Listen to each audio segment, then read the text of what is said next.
Hello and welcome to the Business of Data podcast. My name is Catherine King and I'll be your host. Welcome to season 3. It's absolutely lovely to have you joining us. In this series, we will be talking to executives and thought leaders from a range of industries, departments and functions, all about their passions, experiences and challenges within data and analytics. Let's go ahead and dive straight into today's episode. Hello everyone and welcome to this week's episode of the Business of Data podcast. This week we're talking all about putting science into data science, specifically how to work with new scientific and data testing to acquire a better understanding of risk. Now, to do just that, we have brought in the lovely Dan Marzouk, who's the Senior Vice President of Data Science for AEGIS Insurance. Now, if you haven't had the pleasure of meeting Dan before, just a quick few intro facts for you. Now, Dan has been the Senior Vice President of Data Science since late last year. Before that, Dan held roles in Chubb, Zurich, New Tech Business Services and Edward E. Hall and Company. Now, if you can't find him at his work desk, you'll find him one of three places, either at the grill cooking up a complete storm, on his Peloton, or spending time with his children. Dan, thank you so much for joining me today. Thank you, Catherine. It's wonderful to be here. Now, I've got to start with my nosy question first, as is the bod pod tradition. Now, you have a range of ages in your family, right, Dan? So I'm keen to know what you've been doing during 2020 to keep everyone entertained and occupied. That would be great if I could keep them all occupied all the time. I have 4 kids. I have 2 18-year-olds, a 13-year-old, and an 11-year-old.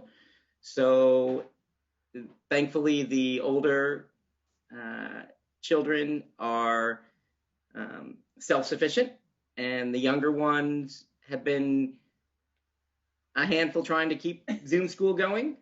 But fortunately, they are back in regular classes every day now. Mm-hmm. So we are excited about that. Given that my wife is also an ICU nurse, I've been especially busy. Yeah. Thankfully, we're all doing well. Super. And you're actually enjoying a snow day, I believe, are you not? We are. We actually had a snow day yesterday, and we received about 8 to 10 inches of snow. The kids actually had a snow day off with Zoom school. That was a wonderful present to our kids, and we were able to shovel, play in the snow, have a little bit of a snowball fight. It was really a great day. Wonderful. And hot chocolate, of course. Wonderful.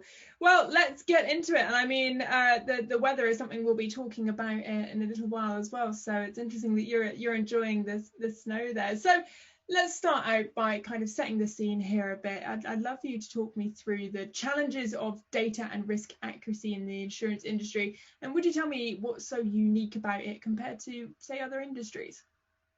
So the data on the insurance industry and the data that we are required to sort of keep really are broken down into a couple different items. So the insurance industry has a unique reporting requirement to a number of states called statistical reporting, which require us to keep and track quite a bit of data. That data is what I'm going to call, it's a required data set, but it's also, more importantly, it's data that we're collecting, but traditionally have not utilized to the best of our abilities. So states and rating agencies utilize that data, but internally, insurance companies have shied away from utilizing that data to do much else. The second piece of the data kind of algorithm piece is data that we'd like to collect. So data that, for example, we'd very much like to know everything about a risk, but we also don't want our underwriters to have data overload. So we've got to figure out a way to collect. On the average risk, most insurance companies collect anywhere between 30 and 40,000 pieces of data. Yeah. That's just way too much for any individual to aggregate and turn into something that is useful. Yeah. Being overwhelmed with data is certainly something that I'm hearing more and more. It's almost like the scales have tipped from wanting to be data driven and trying to access that data and have hands on it, but now it's actually the other extreme where we are collecting so much data, but actually the phrase "you can't see the wood for the trees" springs to mind for it. Now, something else that's kind of arisen over 2020 and now kind of looking into 2021 is that many people and many data teams saw a huge increase internally for demand in data and analytics. Is that something that you saw as well? So there's definitely the collection of the data hasn't changed all that much. Given that we've collected a significant amount of previous policy data, the utilization of that data is working toward a change. Insurance is one of those strange fields that when you think about it, let's say that you have 10 people that request an insurance quote, and the amount of work that you put together to provide quotes for those 10 individuals or businesses is the same, but we only may earn the business of 2, possibly 3 of them. So really, there's a piece of data that comes before the actual risk, so the risk portion, which is how do we better get that number up to 4 or 5? Because when we're looking at data, everyone thinks about, well, we want to avoid a loss, which is true. Yeah. But there's marketing data that's just as important, because we've done, if we earn the business for 3 out of 10, that means that 70% of our time, in theory, was wasted. Or not wasted, but was non-revenue generated. So that's a really big sort of shift on a data perspective. And insurance is that one field that you don't know what that actual cost is. If I'm a data center and I'm charging per gigabyte or terabyte of data, a company grows, I know exactly how much money I'm going to make. If I'm a store and I pick up 5 products and I sell 5 products, I know exactly what those 5 products cost me. In insurance, I don't know that. I don't know if you're going to be involved in an accident, if your building is going to burn down, or if someone is going to slip and fall on your sidewalk. And therefore, my cost could be infinite. Yeah. And so you couple the two together. I've got the data that I've got the customers that I've spent time on that were non-revenue generating because I didn't earn their business. I've got this unknown cost, and you put those together, and you're thinking, well, where do I focus my data? Do I focus on? I've got to improve everything to really make a profit. Yeah, absolutely. So on the topic of the value in data and that kind of area, I wonder if you can talk us through the challenges that you're currently working through with the various sources of data that you receive, so that you're accurately understanding that risk. So from a sources perspective, I guess we can break it down into 3 basic neighborhoods that we receive data from. The first is from the application from the customer. Considering that we are primarily focused on commercial businesses, and therefore there may not be as much of a data set available for a commercial business that provides us with all the details that we require to make sure that risk fits into our underwriting box. We may know that they're a convenience store, but we may not quite understand, because most convenience stores may not have a website, the small local bodegas and such. Therefore, we don't exactly know what they're selling. Are they selling CBD oils? Are they selling storage in the back that they're renting out? Are they selling beer and wine? So some of that has to be collected from a data perspective from the agent and or the customer. the second that's the first piece. The second piece is external data that we can collect. Right. We can collect thousands of external data points about the neighborhood, about the crime score, about the weather risks, about the building. We can pull building records fairly easily right now through a number of APIs. And so that kind of data that we can collect. So we've got the first data that we absolutely are probably most likely are not going to be able to find. Yeah. As publicly accessible. We've got the second data set that's publicly accessible. And that third piece of data that is really important is really sort of what makes them tick, what makes them different, what makes them unique in some way. You think about a small family business and, the ownership and the management are intricately involved in the day-to-day operations, and they have a vested interest in keeping that operation safe. You go into the medium-sized business, and maybe that owner is a little bit more absentee, and the alignment of bonuses / revenue share with the management team doesn't have a focus on risk management. So you sort of have to figure that out. And then you have larger businesses which have risk managers and teams, and how do you utilize that portion to protect yourself? So there's really three pieces of data that three groups as I call them, and really being able to say, okay, what do we have here? What do we do if the data doesn't match? What do we do if things don't line up? And inconsistencies. And so that's our biggest sort of realm from a data perspective that we're really looking at. It's so funny to me just hearing you explain that. It almost feels like a risk puzzle that you're putting together, and actually you're piecing together the various different elements to it and building that picture, and how just one piece can really dramatically impact it. Because I'd never even thought of, like you say, the different size companies and organizations, and actually how they look at their own risk. As you quite rightly say, the small business owner is probably going to really care and love about their business in a different dynamic to the larger where it's more of a profession in risk management. So it's really interesting. Now, as you can probably tell from the questions I've asked, I'm very keen on this episode to really pick your brain on the challenges that you are working through to really help our audience understand perhaps how they can approach their challenges. Now, I'd love to know from you what the pitfalls are with using third-party data in insurance and this risk management, and how do you deal with those?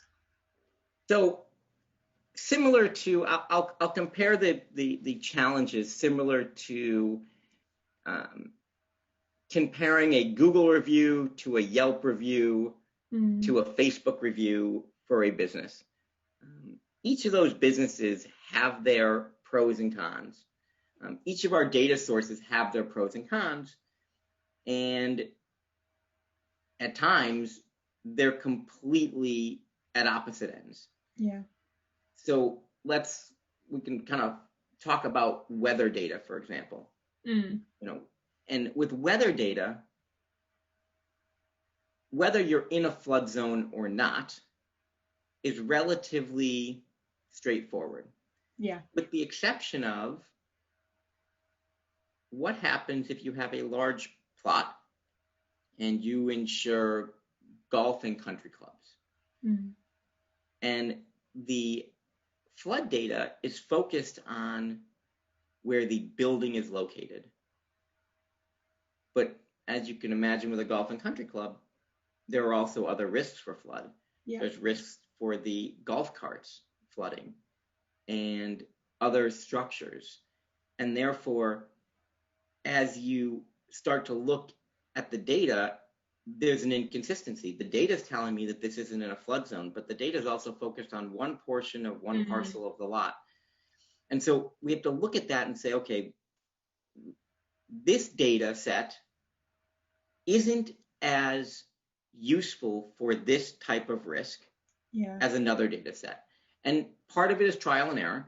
Part of it is maybe looking at a regression model, something to say, okay, is there a correlation between this data that we have, this data set and that data set and our loss data.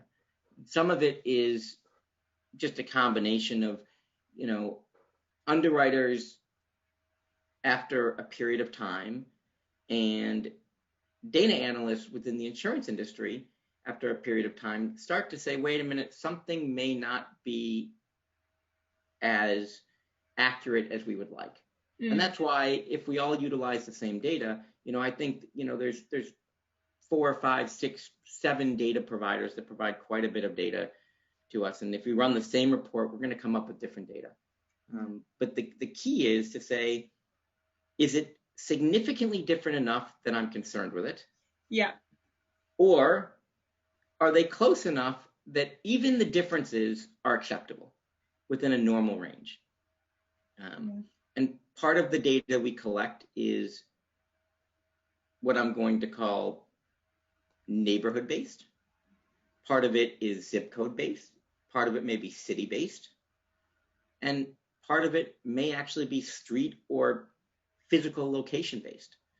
And so you have to recognize the data that you have,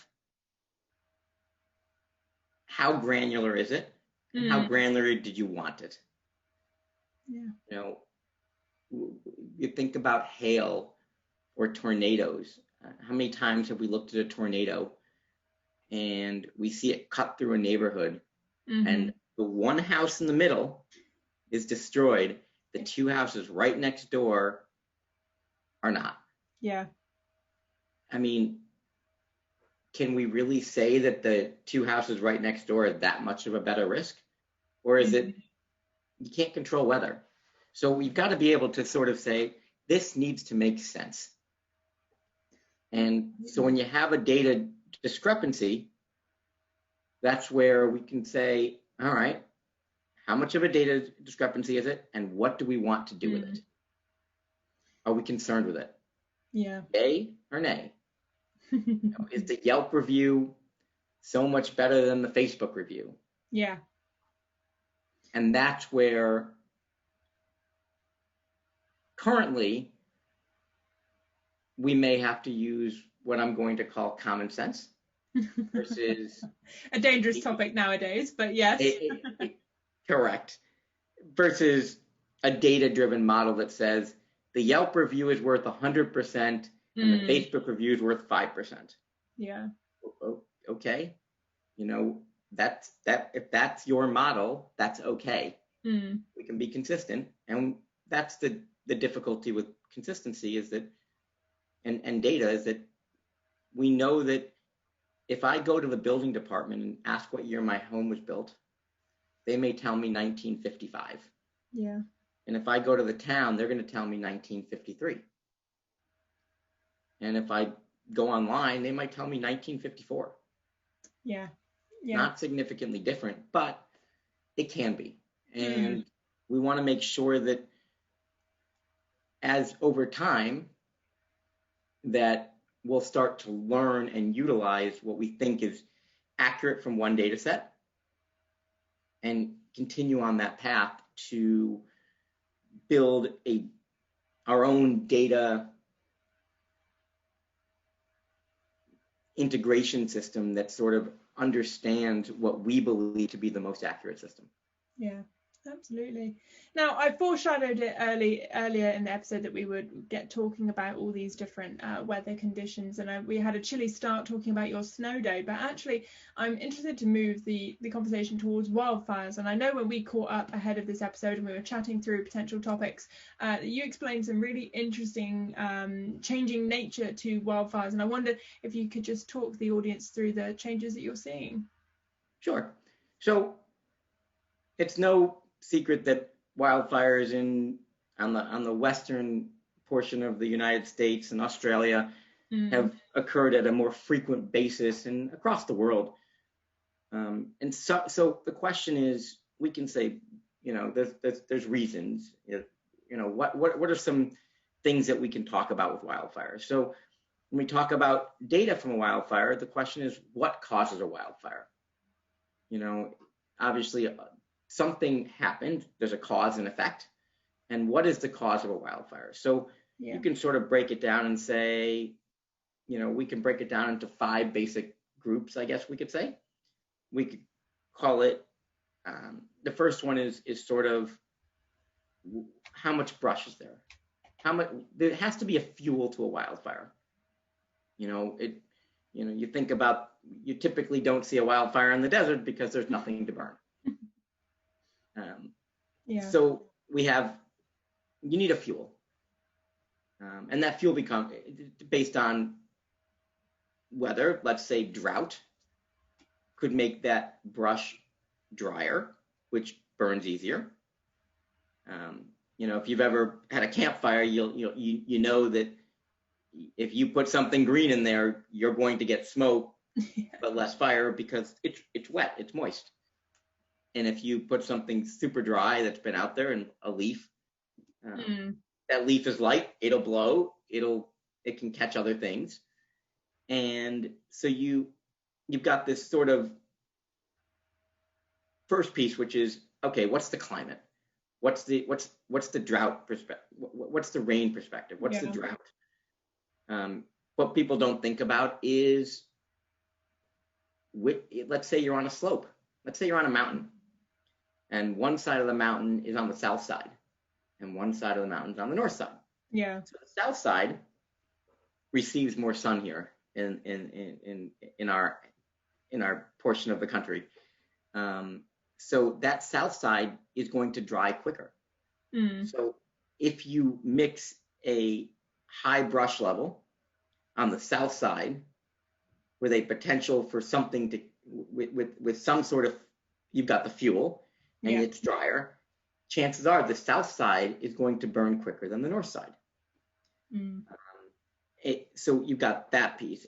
The next one is man-made, not man-made, I should say human contact. So a wildfire can start because of lightning. Weather related, we don't know why. A certain tree was hit, and we can probably predict some of that with some of our weather data that we're collecting. The second one is someone smoking. They're driving down the street, they're smoking, they throw their butt out the window, and we have a wildfire issue. It's something caught, it was dry. It could be a gender reveal party. We saw that last year. People are, the YouTube sensation, the TikTok sensation of making it biggest, baddest, most exciting gender reveal party. So let's light fireworks in an open field with trees around it. Okay, we're going to do it. And you've got that. I mean, how do you can't even, I mean, as you say, that the real challenge there is, as you say, with lightning, you can kind of predict storm seasons and you've got some sort of historic data there. But that sort of thing, like a gender reveal party, there's not really a way, surely, to predict that because, you could argue that certain event venues will have risk assessments and stuff like that, but that was completely ad hoc. It was just some people in a field. So how do you even go about managing that? So I think there's a number of different ways to manage it. You can't manage that gender reveal party, but you can manage the amount of brush that's around a building. Right. So if we talk about Napa and Sonoma and the current wildfires that were happening earlier this year, those wildfires, we've got a beautiful, lush neighborhood with beautiful trees all over the place and trees over your house, and there's no breakage between where your trees end and your house starts. So if we take a commercial building, for example, we may say, we know that because of the amount of brush and the amount of drought in your neighborhood and the wildfire risk assessment score that we've been able to put together based on water levels, drought, distance, north versus south, west versus east. Yeah. That we'll probably need 200 feet of between where the brush ends and your building is. So if we pull up a Google map, for example, and we see that the trees are right on top of your home, even though we can't control the gender reveal party, we can control what's surrounding your house. We can control that accelerant. We know what the fuel is. We don't know what is going to be that shock, that spark that sets it off. But we know that if something does set it off, we're going to lose 500 acres, 1,000 acres, 10,000 acres. So we sort of have to say, okay, we can't predict what's going to cause the wildfire, or we can. We know that a certain amount of wildfires are going to be caused by lightning. A certain amount are going to be caused by electrical wires. A certain amount are going to be caused by gender reveal parties. Hopefully not. A certain amount are going to be caused by smoking. Again, hopefully not.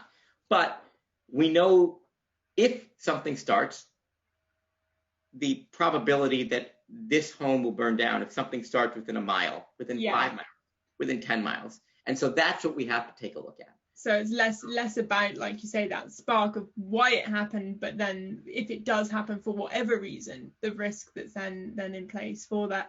Now, I'm keen to get an additional question here, Dan. And I know, obviously, we've titled this session, Putting the Science Back into Data Science, because there's a lot of scientific knowledge and research and exploration being done into this, more now than ever, I think, given the heightened awareness of the last year that we've had. But what type of things are you doing to collect further data to understand these risks? I know you say there you're hinting towards aerial imagery. Could you talk just a little bit more in depth about that? Absolutely. So, we sort of hit on it a little earlier, but one of the things that's important is we've got these data sets. We've got 25, 30, 50, 100 data sets. Question is, how much web scraping can we do to collect some data? You think about a website that lists homes for sale. There's quite a bit of data on those websites.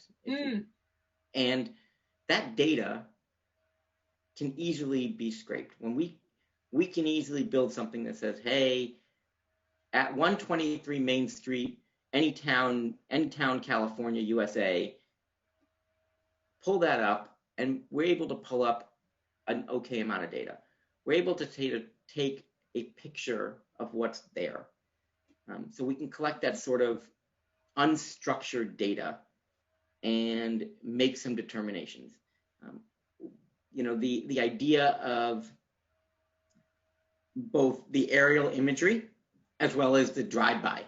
When I spent a little more time on the day-to-day underwriting, one of the things I had my staff do was pull up the Google Maps. And reason being is that Google Maps, for example, Bing, well, and a number of the other mapping services have a street view. Yeah. And with that, you can actually go back and see what that place looked like 15 years ago. Yeah. 8 years ago, 7 years ago, 6 years ago, 5 years ago. I mean, we've all done it, haven't we? We've all looked at our own address on Google to see how it's changed. Yeah. Yeah. So when we look at that data set we can collect. We can collect some of that. Image recognition. There's more and more opportunity to create image recognition. I always talk, if I take a picture of my office and I load it up to any of the image recognition websites, it's going to tell you that I have a computer here, I might have a can of soda, I might have a monitor, a phone, a desk. It may not be able to pick up everything. Yeah. But it is telling me what's there. So utilizing that unstructured image and running it through some sort of data recognition, image recognition, to export what type of risk we might see. Allows us to create a new data set on our own. So we've got this external data that we can actually get in what I'm going to call your typical rows and columns spreadsheet. Excuse me. And then you have your unstructured data that we can turn into rows and column spreadsheets. Yeah. And now that we have those two data sets, as well as our application, which if we've been coding into our system, again, into rows and columns and spreadsheets, we now have a complete data set with what our agents are providing us, what our customers are providing us, what claims may have provided us from previous information, what we're able to collect from any of our web scrapers, as well as external data sources. And now, instead of having traditionally 15, 20, 30, 40, 50, 100, 200 pieces of data, we now have 15,000, 20,000, 30,000, because we have a little bit more information. And we're able to say, wait a minute, that tree is leaning to the left. There's a good chance that that tree is going to fall. We can sort of identify that. So for a homeowner, we can say, we pulled up your image on that tree looks like it's rotting. We're not telling you it's rotting. Yes. We're telling you may want to have it looked at because our algorithm is telling us that that tree is in poor condition. Yeah. So that's the data sort of combination of, we're going to pull data from numerous different places. The challenge is actually putting it together. Because if you think about it, you know, there has to be some sort of key, some sort of piece that connects them. I can have a key to 5 different doors, but if I have 3 keys to 5 different doors in the same house, that makes it a little more difficult to figure out what key goes where. So being able to create a standardized data set that says 123 Main Street, Anytown, USA, is related to 123 Main Street, STREET, instead of abbreviated, is the same.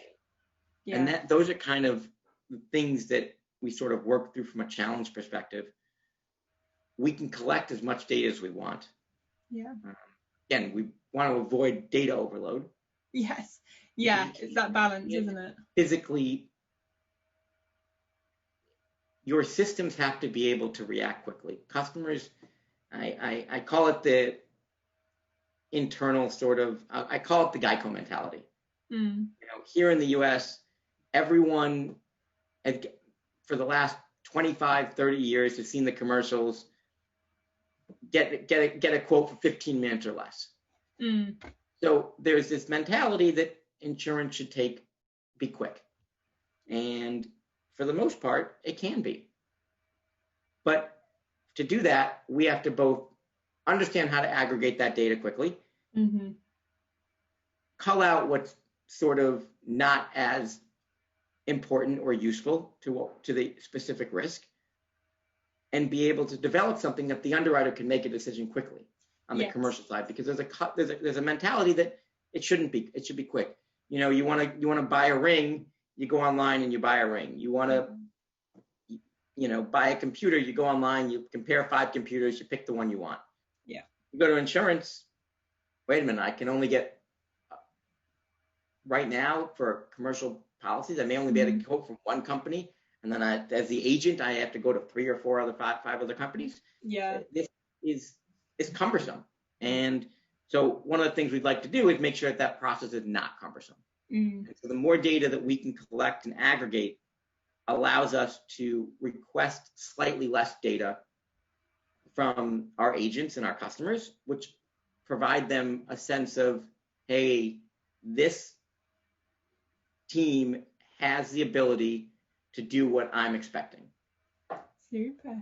Now we are so nearly running out of time here, Dan. So I want to ask you one last question, which is, if you could give a piece of advice to a fellow data scientist to guide them over the next 12 months in 2021, what would that piece of advice be? So I think from a data science perspective, being able to logically understand the coding and development factor is really important. I think that understanding the logic behind it is really where you will thrive, and being able to simplistic, from a simplistic standpoint, be able to explain it to people. It's great that we can talk about regression models and SVM and PCA and 900 different neural networks that are available to design things. But ultimately, you have to be able to explain to someone who's not a data person. Yeah. The second piece of advice I would sort of put out there is spend some time, not only as a data person, but in the field that you're interested in. One of the things that we run into are data people that understand data but don't understand the business aspect of it. You need to understand the marketing piece. You need to understand that customers don't buy things because you told them that the model says that you're going to buy it. So take some time and say, okay, what is the data tells me this, but my customers are really telling me this. Yes. Yeah. You have to be able to take a step back and say, I understand that the data is telling me that this customer is a good fit, but something here is not a good fit. Yeah. And maybe I need to amend what I'm doing. Super. And so that's my advice to the data science community is take a step back and say, I know the data is telling me this, but does it make sense? Absolutely. Brilliant. Well, Dan, it's been an absolute pleasure chatting to you today. Thank you so much for giving me some of your time. I appreciate it. Thank you very much. Chat soon. Bye. Well, there we go. Certainly a very interesting episode, to say the least. From baby showers through to lightning strikes, there does seem to be a plethora of reasons a wildfire may start, and actually how important it is for the data science teams to really keep up with the latest data on offer to them, to really help predict risk and model for it, to ensure that the business's revenue is protected as best as possible in these very uncertain times. As always, make sure you are subscribed to the Business of Data platform for all of our content, as well as following us on socials to keep up with your fellow thought leaders and engage with them in discussions in the comment sections, sharing to their networks and all the rest. Until next time, stay safe, stay well, and we'll see you real soon.